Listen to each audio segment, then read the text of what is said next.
Seorang sopir angkot panik seusai terpergok oleh warga Perum Karangkencana, Kelurahan Karangtengah, Kecamatan Gunung Puyuh, Kota Sukabumi, Jawa Barat, tengah berbuat mesum di dalam angkot. Lantaran panik, sopir tersebut pun tancap gas hingga menabrak seorang satpam perumahan. Kepolisian Resort Sukabumi Kota membenarkan kasus asusila yang dilakukan sopir itu. Selengkapnya akan disampaikan rekan jurnalis Tribun Jabar, Dian Herdiansyah, yang kini sudah terhubung bersama kami. Halo rekan Dian.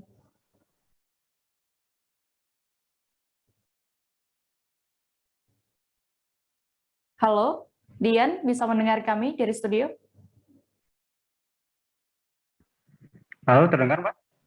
Oke, Dian, bisa Anda informasikan lebih detailnya tadi bagaimana sebenarnya kronologis kejadian ini? Ya, baik ya. Bahwa pada saat itu sekitar pukul 20, 30 ke atas, peristiwa terjadi di Perum. Pada saat itu warga sudah mencurigai adanya eh, supir angkot yang diduga mesum dengan anak perempuan di bawah umur. Kemudian semakin warga penasaran, akhirnya dipastikan sama warga dan melihat ke dalam angkot dengan disenter warga ke dalam angkot tersebut. Setelah disenter warga, karena kaget, akhirnya si supir ini ataupun si terduga yang saat ini langsung tampak menggunakan pakaian dalam keadaan telanjang, langsung tancap gas dan akan meninggalkan lokasi Perum Kencana tersebut. Kemudian di tengah perjalanan, si terduga ini lupa arah, artinya bagaimana cara keluar tidak tahu, akhirnya berputar-putar di Perum. Setelah itu dikerja sama warga, tadinya untuk diberikan arahan supaya tidak hal itu dilakukan.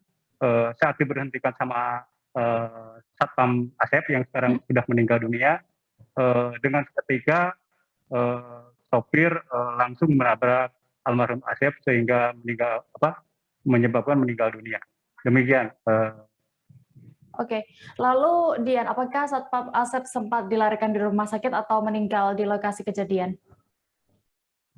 Satpam Asep pada saat kejadian sama warga Perum di sana dibawa ke rumah sakit RS Samsudin SK.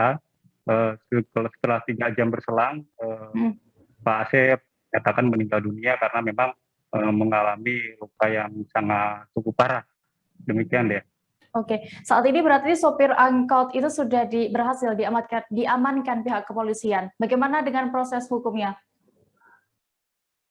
Baik, pada saat kejadian waktu itu langsung diamankan pihak kepolisian. Kemudian kasusnya sedang ditangani oleh pihak Resort Sukabumi Kota, terutama yang menangani langsung di sini Satuan Lalu Lintas unit Takalantas. Secara kasusnya memang berada di ranahnya lalu lintas karena menabrak dengan aturan undang-undang lalu lintas. Demikian ya. Oke, Dian, terkait mobil angkot tadi juga terlihat bahwa rusak ya angkot tersebut. Bagaimana saat itu? Apakah itu juga memang angkot milik pribadi pelaku atau sewaan atau bagaimana? Ya, memang angkot itu jadi sasaran warga ya pada saat itu karena tidak terima satpamnya ditabrak hingga meninggal dunia. Semua warga artinya dipukul habis pemilik kendaraan yang digunakan oleh sopir tersebut hingga rusak parah, mulai dari kaca semua bagian bodi rusak parah. Untuk sementara bahwa berdasarkan informasi yang dari Kanit Laka Lantas Polres Sukabumi Kota, bahwa angkot tersebut bukan milik dia pribadi. Ternyata itu milik orang lain, dia sebagai supir. Oke, lalu terkait dengan dugaan asusila ini juga sudah dibenarkan ya oleh pihak kepolisian. Benar sopir angkot tersebut melakukan tindakan asusila kepada anak. Itu berapa umur anak tersebut dan bagaimana langkah kepolisian dalam pengusutan kasus ini? Baik deh, pada saat kejadian pada waktu itu malam, si anak di bawah umur itu sudah dikembalikan ke orang tuanya oleh pihak kepolisian Resort Sukabumi Kota, yang umurnya saat ini baru 14 tahun ya. Kemudian pihak Polres juga terkait dengan persoalan hukum menyerahkan kepada keluarganya, tergantung keluarga mau dilaporkan atau tidaknya. Demikian, Dea. Baik. Tribuners, tadi rekan Dian juga sudah melakukan wawancara bersama AKP Sujana, Kasat Lantas Polres Sukabumi Kota. Berikut keterangan lengkapnya. Dari proses pemeriksaan polisi seperti apa sih? Ini kecelakaan itu. Untuk masalah kecelakaan yang tadi malam ya, kita tangani sama unit laka. Kejadiannya tadi malam sekitar pukul 20 lebih lah di komplek perumahan Kampung Karang Kencana. Jadi ketika si pelaku karena mungkin ada rasa ketakutan, akhirnya menabrak seorang warga masyarakat yang kemudian dilarikan ke rumah sakit sekitar pukul